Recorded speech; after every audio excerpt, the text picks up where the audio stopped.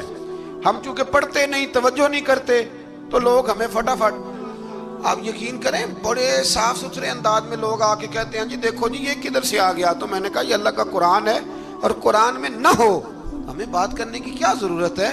یہ سارے عقائد اور نظریات وہ ہیں جو رب کریم نے خود قرآن مجید میں ہمیں عطا فرمائے ہیں.